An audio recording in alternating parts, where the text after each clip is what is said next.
Howdy, I'm your host, Captain Rob Modies. Welcome to Catch You Outdoors, presented by the Waypoint Podcast Network at waypointtv.com. Got a couple books out there.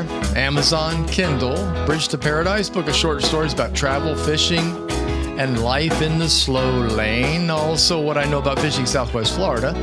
That's an in-depth book about fishing the waters from Pine Island Sound south to the 10,000 Islands. Book 3, Take a Kid Fishing. A guide for introducing youngsters to the world of angling should be available soon.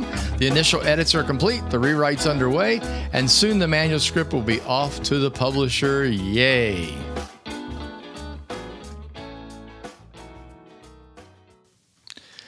This episode is 50, number 50.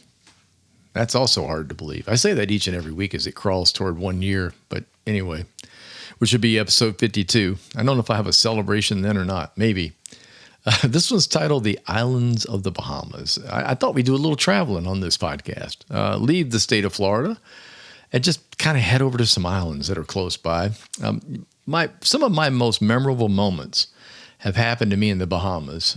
It's a group of islands just to the east and southeast of the Atlantic coast of Florida. I remember waking up in Nassau one morning at a resort on Paradise Island to the voice of what I thought was the 7-Up Uncola man. Those of you that have been around long enough to remember the 7-Up commercials.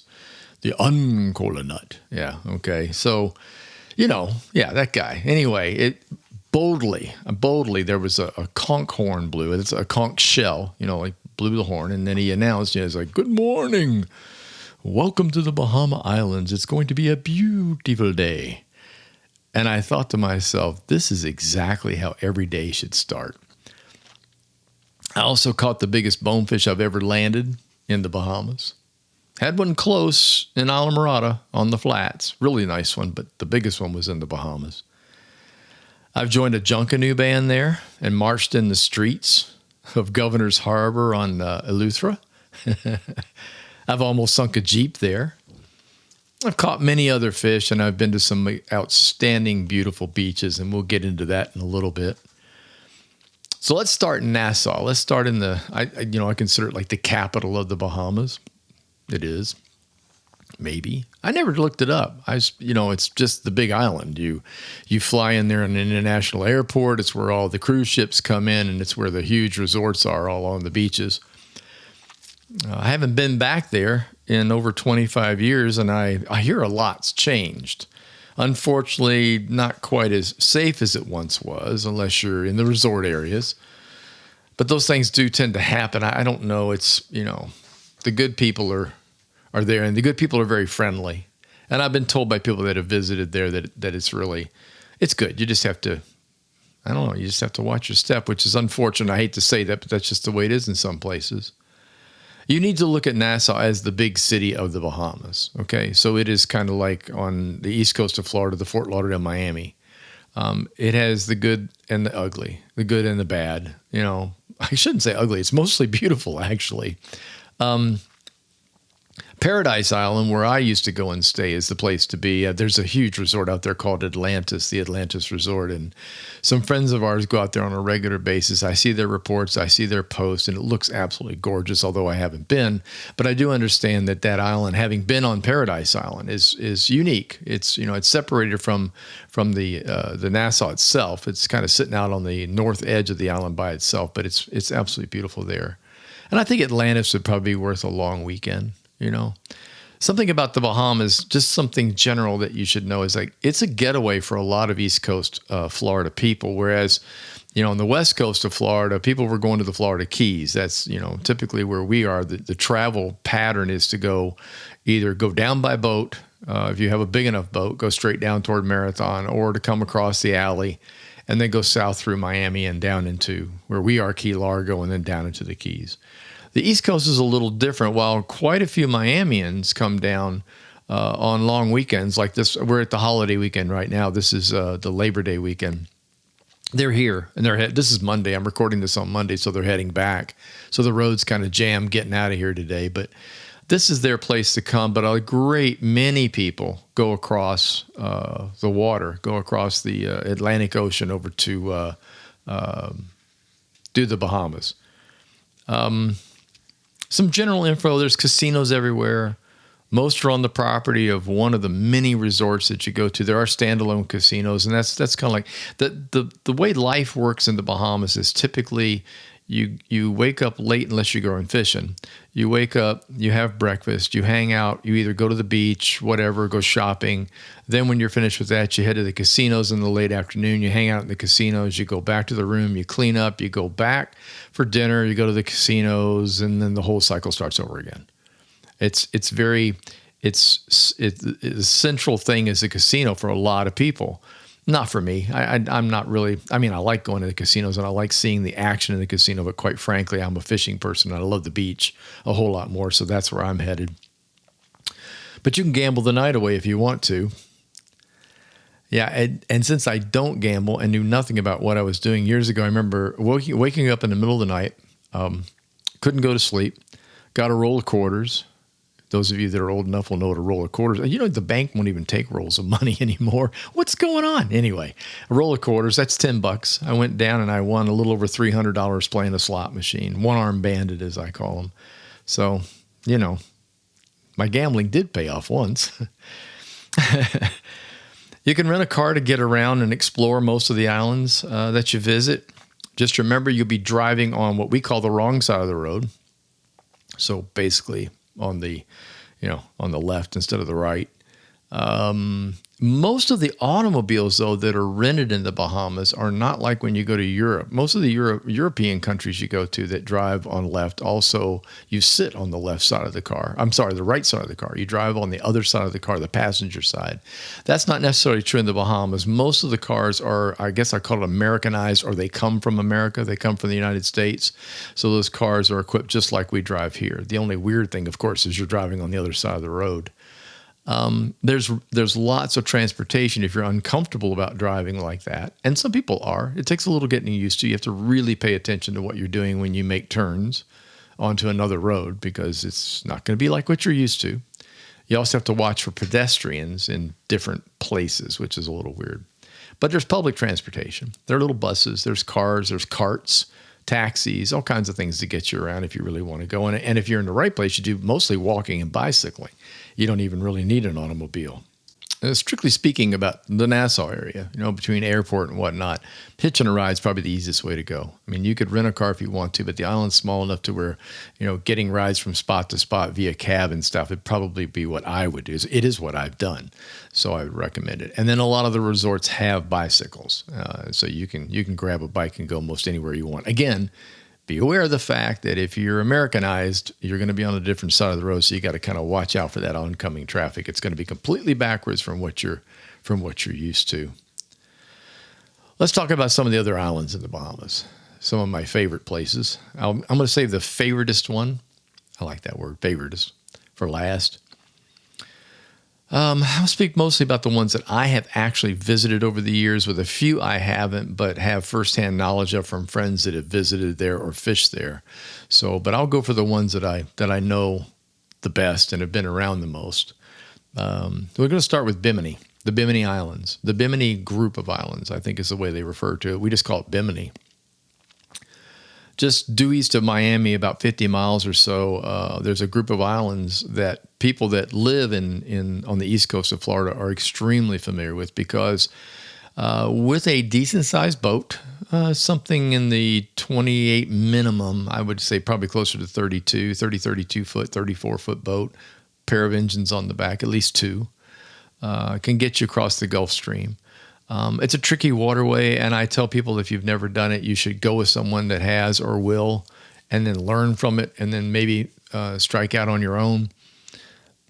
Navigation stuff now is much easier because you have a GPS to point the way, but you should know some navigation in case it fails. There's a lot going on. For example, the Gulf Stream moves from the south to the north, and it can, it moves at speed. 3, 4, 5 knots, sometimes higher and faster depending on wind and current. So when you go across the Gulf Stream and you aim at Bimini, you think, okay, I know where it is. It's right there on the horizon. That's what I'm aiming for. That's not where you're going to wind up because the Gulf Stream is going to push you north. Now, the good news with the GPS is you can put a coordinate in and go to the coordinate, and you'll see how you're slipping, how you have to keep working yourself to the right unless you have autopilot. The Gulf Stream can also be ridiculously dangerous, depending again on wind, storms. It can go from, you can be on water that's, I don't know, a nice 2-foot chop and get to the Gulf Stream and it's 5 to 6 feet. It can be crazy. And so you need to know that, and you need to plan your trips accordingly. There's lots of information out there for going across by water. But again, I'd go with someone that's done it before and it knows the way and can show you the way. There are lots of other little things you need to know about getting into Bimini too: passports, checking in, fishing requirements, fishing license or fishing registration type things that have to be done before you're allowed to fish in the Bahamas. So there's a bunch of little steps. You can go across. I'm not sure if they've changed. It used to be you could go across, fish, and then check in, but I think now you have to check in and then fish. So again, look it up. I haven't been over to Bimini in quite some time, but I know that they've been messing with the rules a little bit. So anyway, 50 miles east, you run into Bimini, and Bimini has fabulous fishing. Sport fishermen absolutely love the area because you have a tremendous amount of deep water with wrecks and drops for trolling and things like that. But you're right next to some beautiful islands with some beautiful flats where you can get on bonefish and other, what we like to call backcountry fish over here, or keys fish, if you will, flats fishing. So it's really a beautiful place for the angler. And that's really to me, that's what Bimini is all about, to be honest with you, is going fishing. I think what's funny about it is I lived on the West Coast, as you all know, for years. Most of you know for years I've been over there. I was over there. And to get on fish, you went 50 miles out in the Gulf, 60 miles, 70 miles, 100 miles sometimes to get to the real serious fishing grounds in the Gulf of Mexico, because the Gulf is so shallow for miles and miles and miles before it really starts to drop off and turn into deep water. Bimini's 50 miles. So Bimini is less mileage coming off the East Coast for most people than it is on the West Coast, just to do a good old standard fishing day. And to say that the fishing is better would be an understatement, because the fishing around Bimini is pretty incredible. To the north of the Bimini Islands is an area called the Grand Bahamas. And that's where the town of Freeport is. Now, all I remember about Freeport was going shopping. I know it sounds absurd, but I mean, Abaco's up there, of course, and Abaco is really well known for bonefish, permit, things like that. Great fishing around Abaco. But Freeport is like the hangout. It's, it's where the resorts are, the stores are, the shops and things like that. And I went so long ago. This was probably 28, 29, 30 years ago when I went there. And Freeport was a really bustling place, really, really interesting. And I had a lot of fun there. Abaco, like I said, was more about the fishing part, especially around an area called Marsh Harbor, which is that's the eastern edge of the Grand Bahama Islands. Recent hurricanes made a mess of some of those areas, so I caution people. They've done a lot of rebuilding. I've heard they've done a lot of work to make it way better than it was. But you really want to check before you go to Marsh Harbor, go to those areas. You want to see what's happened and what's being done and what has been done, and make sure it's good for that. So I would certainly do some heavy checking before heading out. The fishing, however, though, has been quite good in the area, and I've seen plenty of reports from Abaco talking about the excellent catches and things that are going on there on both the flats and the nearshore drop-offs, reefs, wrecks, and things like that. For fishing, though, all the western and southernmost islands of the Bahamas are excellent. It's really hard to put them in any kind of order, but I'll try. Andros Island seems that it's the fishing hole with the title. Andros is the one that everyone likes to go to. You see it in magazines, you see it in fly fishing mags, you see it on television, stuff like that, TV shows, fishing shows.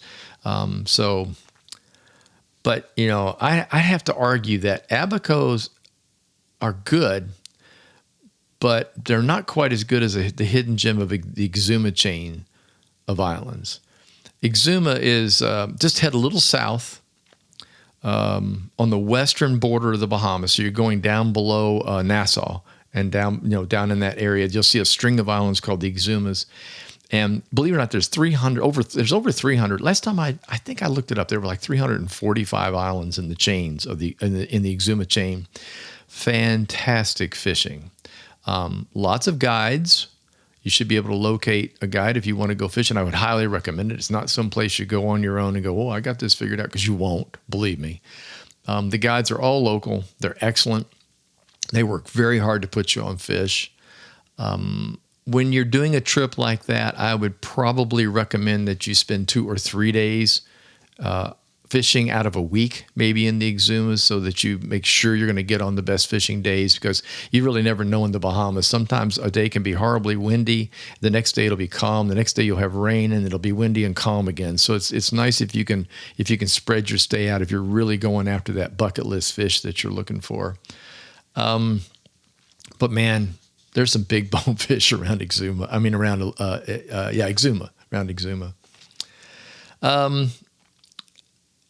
For me, it was to go would be to fish. If I could go, I'd go for weeks. I wouldn't go a week. I wouldn't go a few days. It's just one of those out of the way places where you start to feel really comfortable and you just kind of want to stay. You don't really want to leave. But that's how it is. Before moving on to my favoriteest island, I want to give you a tip about a Bahama island. Be sure to check out Cat Cay. And as my wife corrected me, I tend to say Cat Cay, Cay, which is the spelling of a lot of Bahamian keys, but they pronounce it Cat Cay. Cat Cay is way down on the southern tip of the Bimini chain. So if you're lucky enough to find it, go fishing there. Take my word for it. It ain't easy to get to, but if you're lucky enough to find it, by all means, go fishing there. The weather in the Bahamas is pretty much just the standard stuff. It's very, very similar to the Florida Keys. You have, you're in the tropics, it's tropical weather. In the winter, the winters are warm but not hot by any stretch of the imagination. Your winters are going to be somewhere in the high 70s, maybe hit 80. Water temperatures also stay real close to that. It's not unusual to have water temperatures of 78, 79 degrees in the wintertime. In the summer, you'll have 92, 93 degree days, just like you do in Florida. That's rainy season, so you will get more rain in the summer than you do in the wintertime. It's also quite tropical, and there's also the chance of tropical storms starting along about July. Late June, July, hurricane season starts at that time. So running into right now, running into August, September are probably the highest odds of tropical storms. And let's face it, they come there, and that's something you have to be very much aware of. I would have to say, for me personally, I love fishing fall. I love fishing the fall fishing in and around the Bahamas, typically late September into October and then early November. I'm not saying you can't catch fish year round. You certainly can, but just kind of like southern Florida, the Florida Keys, those are just some prime times when you really want to be out. October is one of my favorite months to fish almost anywhere in southern Florida, whether you're on the West Coast, East Coast, Keys, and the same thing holds true for the Bahamas. Now for my favorite, Eleuthera. Spell it. I've always had trouble with it. Eleuthera, Eleuthera. Out of all the islands I have visited anywhere, it is still clearly one of my favorites, and it stands out. And because it's so unusual. First of all, it's 100 miles long. So it's very similar to my Florida Keys. You start with Key Largo, and we live currently right around mile marker 103, 104. And of course, Key West is 0. So there you go.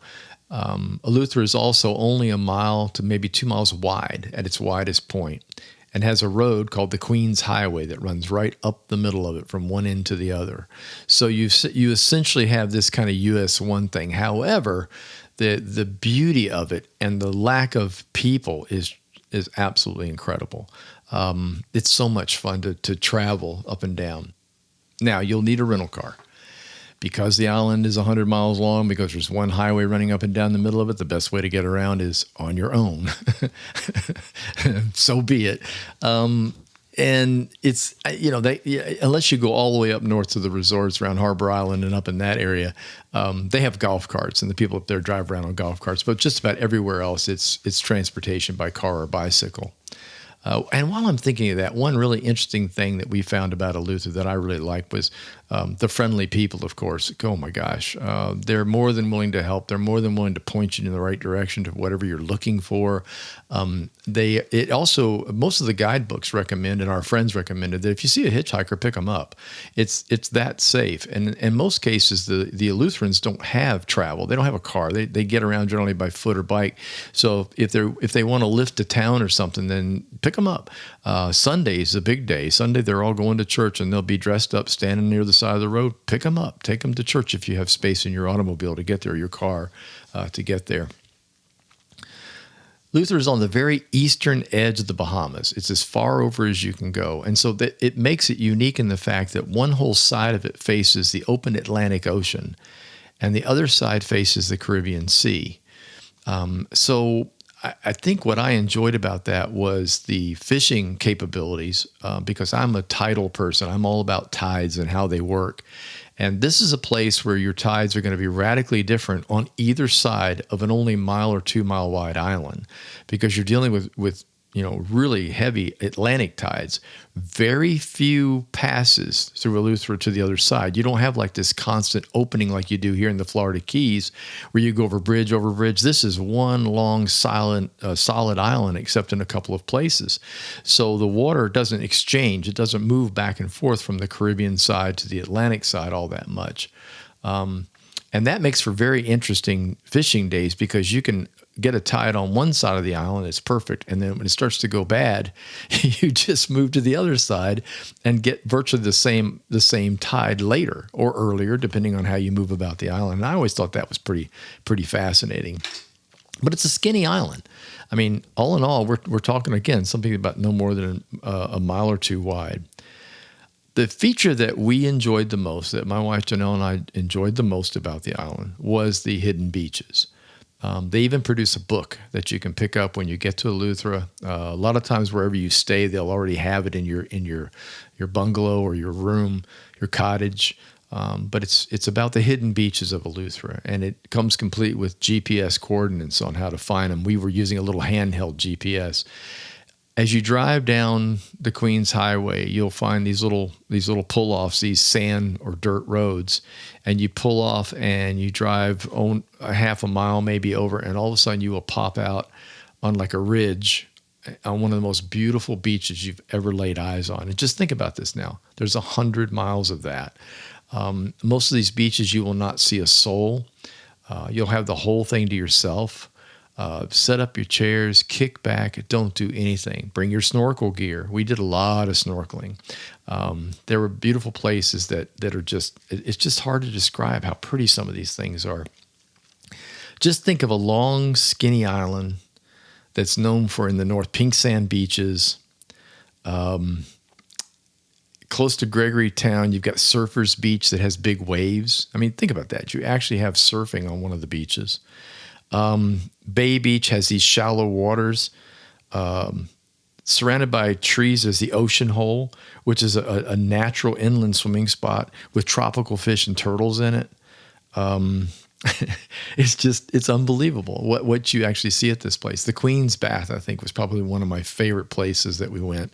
Imagine, if you will, as the Atlantic Oceans come in and fill up this area, it turns it into a giant like hot tub area with dozens of holes that fill up. And as the waves come through, it'll spray water up through the hole. So you have these like geysers popping up.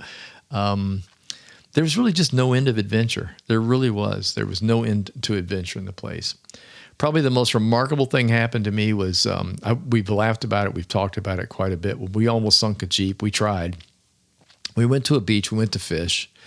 And we were up there with our friends. And we parked on the sand, which is a hard-packed sand, and went in after bonefish, small sharks. It was great fishing at this place.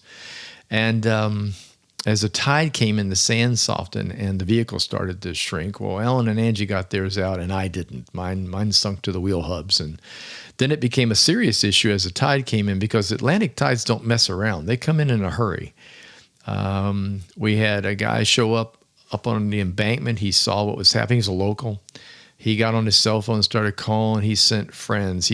First we got a little truck that tried to pull us up. It got stuck.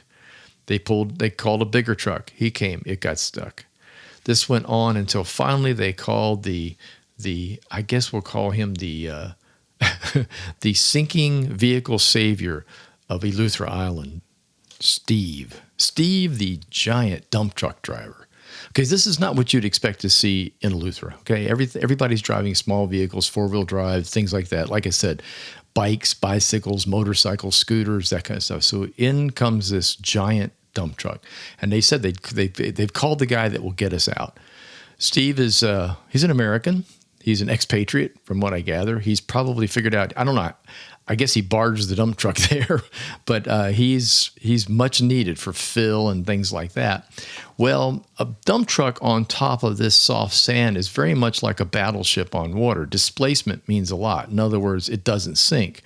So he backed up to the very first vehicle in line, which was not me, but the large pickup truck that failed. He hooked up to that with chains, which was hooked to the next pickup truck, which was hooked to my Jeep, and hauled us all out in one smooth motion and took us down to the beach, and high fives were done everywhere.